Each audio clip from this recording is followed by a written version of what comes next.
All right, boys. I want to make a video about how I get so much work and what I think, like there's three things I think that have led to me getting so much business.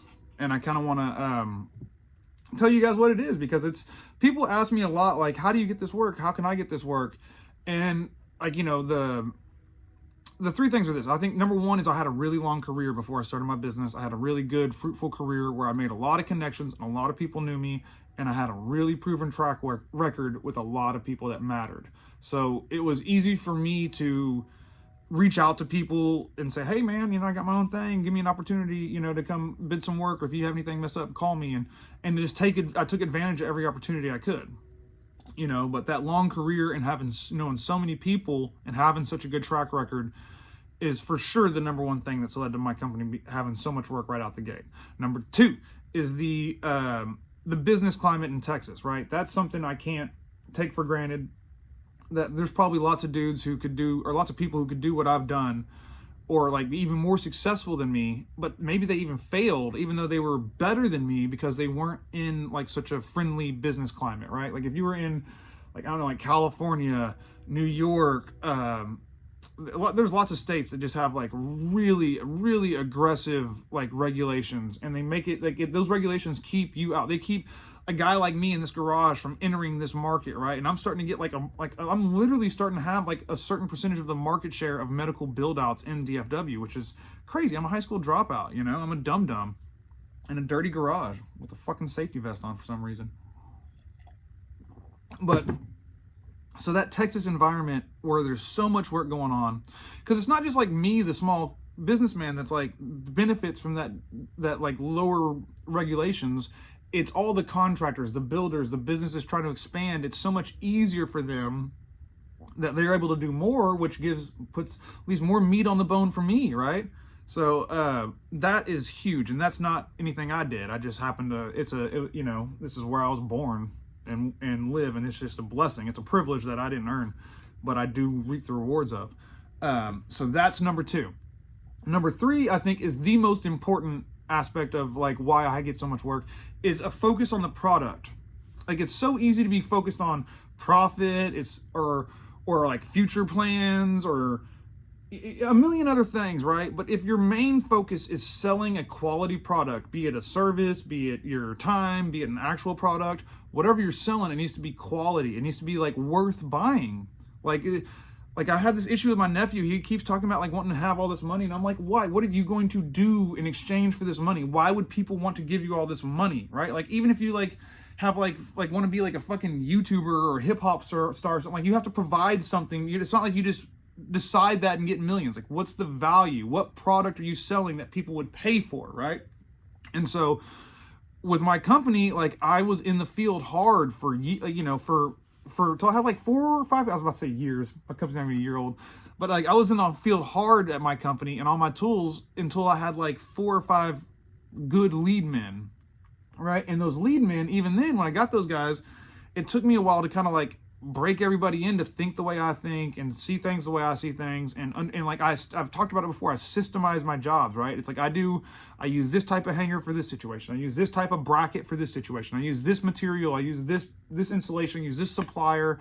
I've got it systemized to where it's like I've taken a lot of the guesswork out, where it's like, okay, there's 2 bathrooms over there, there's a sink over there. It's really easy for my guys to know exactly how I'd want that done and have a system in place, and they've already got materials on their vehicle to probably do a lot of this shit, or if things go, we've systemized to get that speed.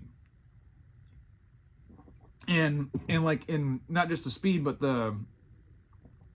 where everybody's on the same page. So like it gives me that quality control measure. It took me a while to get that, where even if I don't show up to a job, I know it's going to be done to my standard.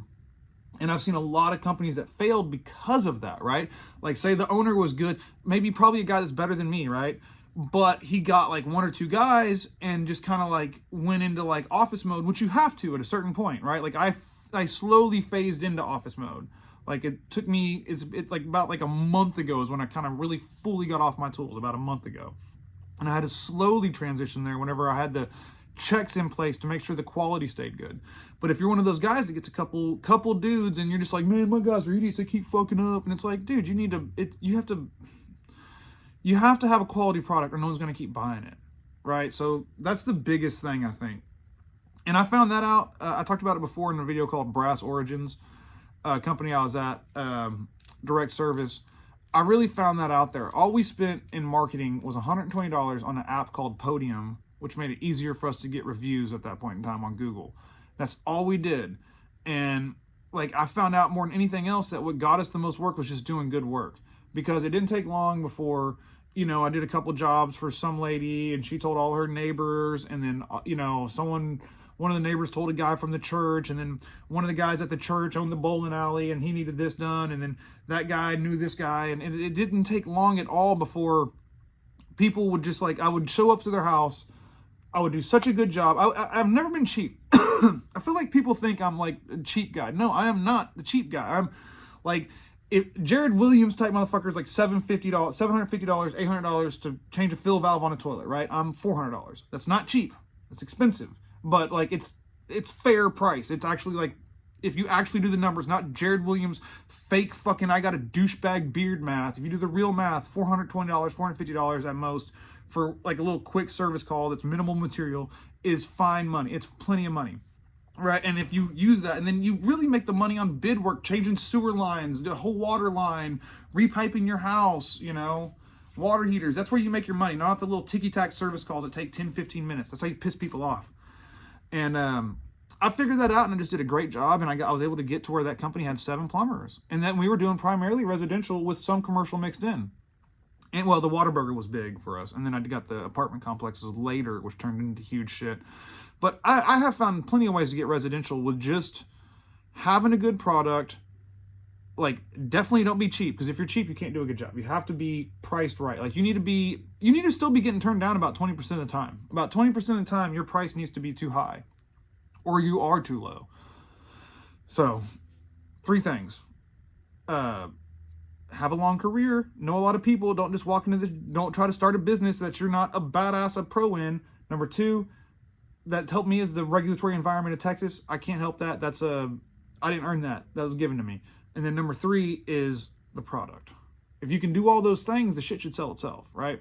It should sell itself, because if you've been doing this for a long time and you're a badass in the industry, you'll know who to talk to, you'll know where to go, and the people who buy the shit you sell will know you're good at it. And it'll be a nice, smooth, easy transition. So, bye.